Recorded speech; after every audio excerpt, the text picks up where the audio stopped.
Salam be upon the ones who sacrificed their lives at Karbala. Alhamdulillahi Rabbil Alameen wassalatu wassalamu ala sayyidil anbiya'i wal mursaleen.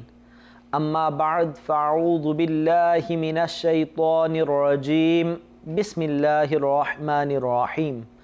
As-salatu wassalamu alayka ya Rasulallah wa ala alika wa ashabika ya Habiballah. As-salatu wassalamu alayka ya Nabiyallah wa ala alika wa ashabika ya Nurallah.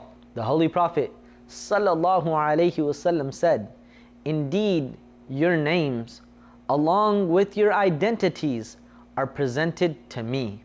Hence, recite excellent salat upon me," i.e. in beautiful words. Sallu ala al-Habib sallallahu ala Muhammad sallallahu alayhi wasallam. Dear viewers of Madani Channel, in the previous episodes, we learned about the incidents which occurred in the plains of Karbala and the introduction to the Ahlul Bayt of the Holy Prophet sallallahu alayhi wasallam and their virtues. And we also heard about the oppressions which were inflicted upon them, as to how this sacred family was afflicted with oppression and cruelty, and their men were martyred. The actual culprit of the entire incident and oppressions was Yazid, who ascended to the throne. Yazid committed all of these crimes in order to safeguard his throne and his rule. But my dear viewers of Madani Channel, remember that the power which is attained in the world is a temporary thing. A person should not fall victim to deceit because of it. Rather, he should fear Allah Almighty at all times. But Yazid considered power everything, and for the sake of this temporary power, he inflicted oppressions on the descendants of the Holy Prophet sallallahu alaihi wasallam. Now, who was Yazid? Yazid is the unfortunate person whose forehead bears the black stain of the unjust killing of the Ahlul Bayt alayhimu ridwan, and whom the Muslim world has been condemning in every era, and whose name will be mentioned with disgrace till the day of judgment. This dark-hearted person was born in 25 AH in Damascus. He was extremely fat, bad-looking, hairy, ill-mannered, impolite, sinful, alcoholic. He was an adulterer, an oppressor, disrespectful, and blasphemous. He had such mischiefs and obscenities of which even dishonorable people would feel ashamed. Yazid promoted the practice of marrying those to whom marriage is haram according to Sharia, and he would openly commit the sin of usury and other haram actions. From time to time, the Holy Prophet sallallahu alaihi wasallam would also inform the holy companions alayhimu ridwan about the mischief of Yazid in his luminous age. For example, Sayyidina Abu Darda radiyallahu anhu said, "I heard the Holy Prophet sallallahu alaihi wasallam saying, the first person to change my sunnah will be a person of Banu Umayyah, whose name will be Yazid." In another place, he said, "Justice will remain established in my ummah until the first one to cause an obstruction will be a person from Banu Umayyah, whose name will be Yazid." Because of these predictions of the Holy Prophet sallallahu alaihi wasallam about the mischiefs of Yazid, the famous companion Sayyidina Abu Hurairah radiyallahu anhu would make this supplication before his passing: "O Allah Almighty, I seek refuge with you from the beginning of 60 AH and the rule of young boys." Hence, this supplication of his was answered, and he passed away in 59 AH in Madinatul Munawwara. And exactly in 60 AH, Yazid the Cursed ascended to the throne of kingship. While describing the enmity of Yazid the Cursed towards Sayyidina Imam Hussein radiallahu anhu, and mentioning the oppression and wrongdoings inflicted on the Muslims of Makkah and Medina by Yazid after the martyrdom of Imam Hussein, Allama Maulana Mufti Muhammad Na'imuddin Muradabadi rahmatullahi alayhi states, the presence of Sayyidina Imam Hussein radiallahu anhu was a tremendous ombudsman for the liberties of Yazid. He knew that in his blessed time he would not get a chance to play openly, and Imam Hussein radiallahu anhu would not display patience over any of his wrong actions and misguidance.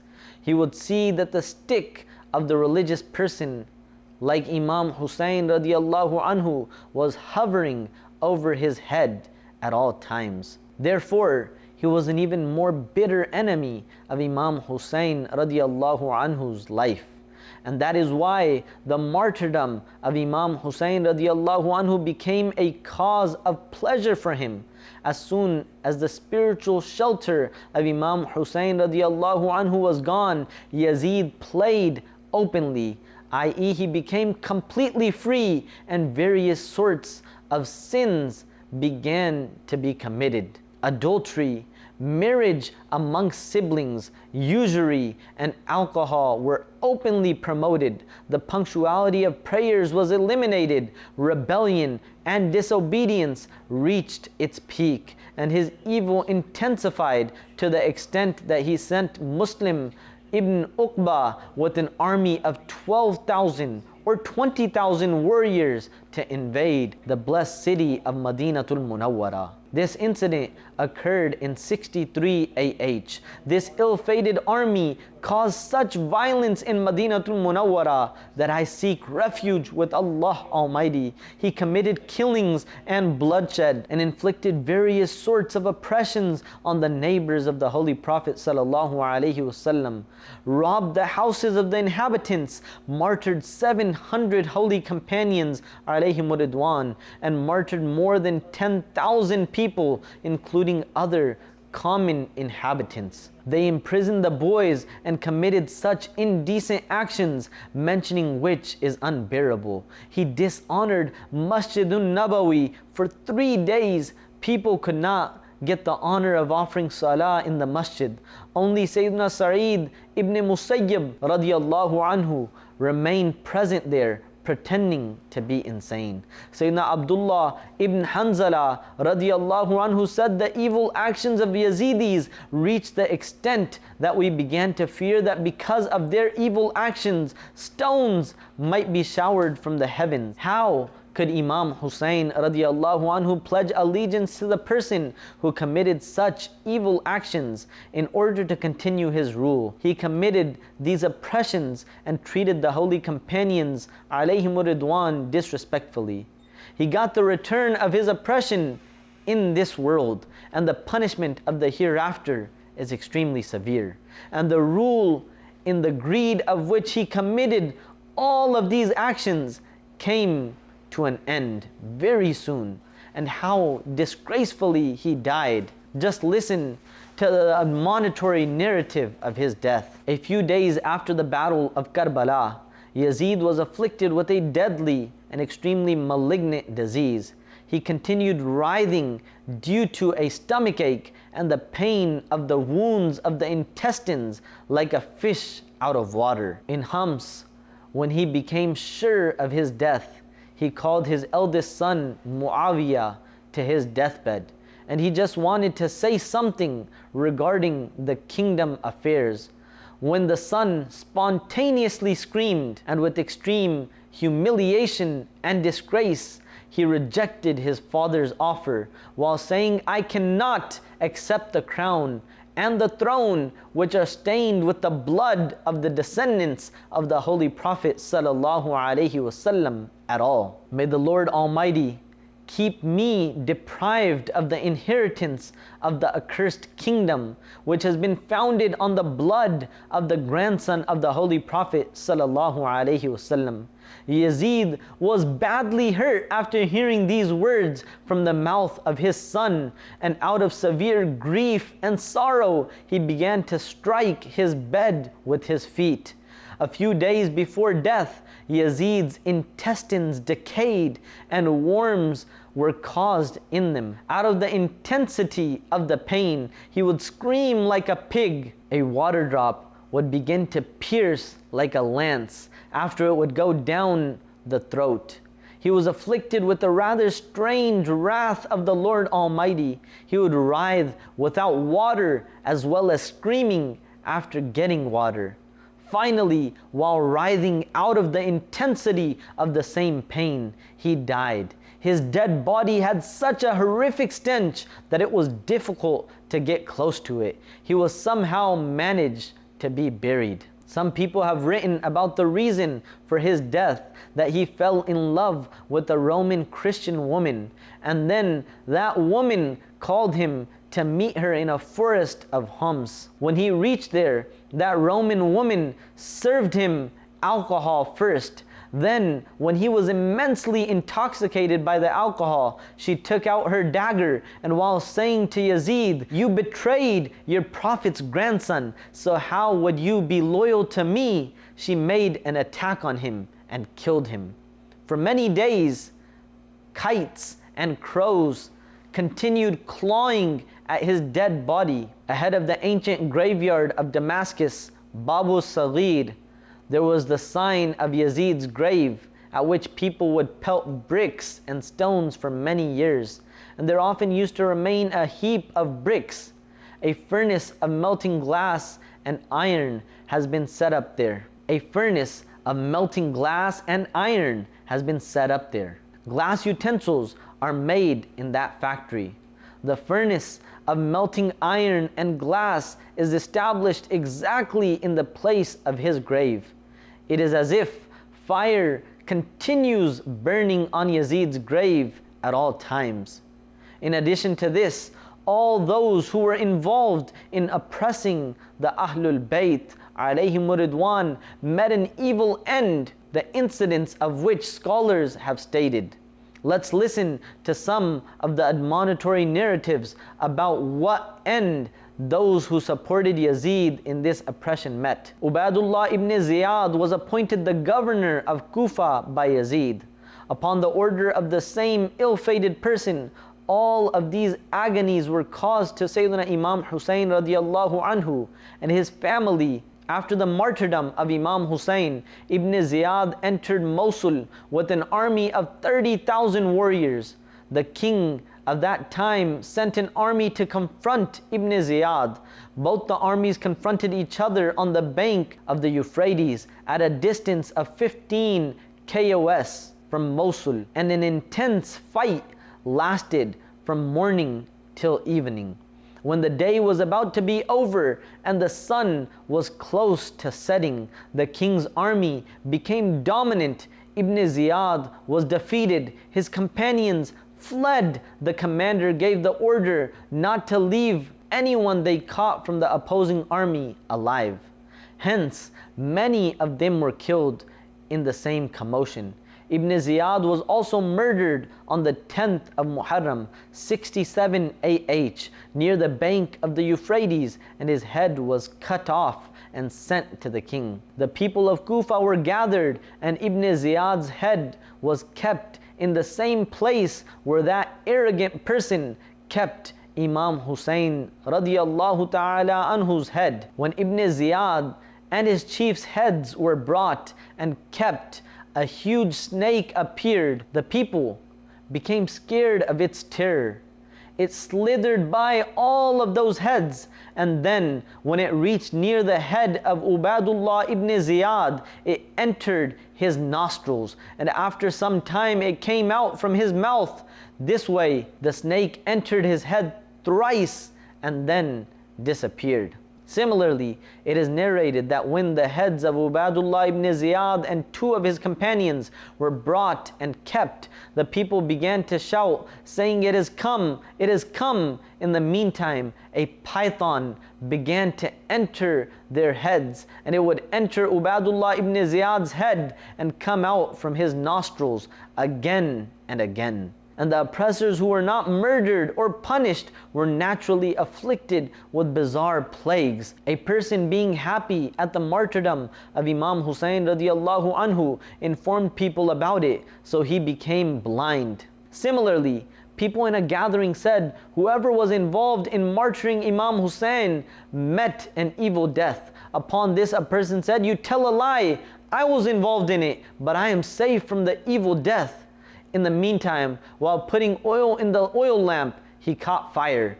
He ran and kept on trying to extinguish the fire, but the fire was not extinguished until he was burnt to ashes. My dear viewers of Madani Channel, did you see what end the people who bear enmity towards the Ahlul Bayt of the Holy Prophet sallallahu alaihi wasallam and agonize them meet? That after death, they do not even get a shroud. They are destined for humiliation in this world and will have to encounter disgrace in the hereafter as well. Moreover, their dwelling is the hellfire. The Holy Prophet ﷺ said, "The person who oppressed my Ahlul Bayt and agonized me regarding my pure offspring, paradise has been made haram upon him." Dear viewers of Madani Channel, since Yazid the accursed was possessed by safeguarding his rule and kingdom, hence being immensely intoxicated by the power, the ill-fated person destroyed the garden of Sayyidatuna Fatima radiyallahu anha so brutally that hearing about it makes our hair stand on end. The heart becomes upset and tears spontaneously begin to flow from the eyes. Anyway, from the evil end of the oppressors, we also learn that enmity towards the pious people of Allah Almighty causes a loss in the world and the hereafter, because all people who were martyred in the battle of Karbala were from amongst the most distinguished awliya of Allah Almighty. And there is the apprehension of an evil end regarding the unfortunate person who bears enmity towards awliya of Allah Almighty. Dear viewers of Madani Channel, we have heard about the battle of Karbala, that Imam Hussein radiyallahu anhu sacrificed his entire family in the court of the Lord Almighty, and he himself was martyred as well. But what was the reason of these sacrifices? The reason was only to safeguard Islam and implement the orders of Allah Almighty, and he did not accept allegiance to Yazid because he would go against the orders of Sharia and would commit sins. Today, you and I should think how consistently we follow the religion of Islam, for which Imam Hussein radiyallahu anhu sacrificed his family and bore so many hardships. Similarly, Imam Hussein radiyallahu anhu was standing with the truth and withstood the evil. To what extent do we act upon the rulings of the religion of Islam? How regularly do we manage to offer prayers? Hence, from this narrative, implement one lesson in your life forever, that whatever the time is like, be that sadness or happiness, grief or affliction, in every condition, we will offer salah punctually. We will follow the rulings of Sharia. If we keep the rulings of Sharia in our practice at all times, insha'Allah Azza wa Jal, we will be blessed with comfort and pleasure. And insha'Allah Azza wa Jal, we will be blessed with a peaceful life. May Allah Almighty enable us to act upon the rulings of the religion at all times and lead our life by adopting the Sunnah. Ameen بجاه النبي الأمين صلى الله عليه وسلم. صلوا على الحبيب صلى الله على محمد صلى الله عليه وسلم. Salam be upon the ones who sacrificed their lives at Karbala.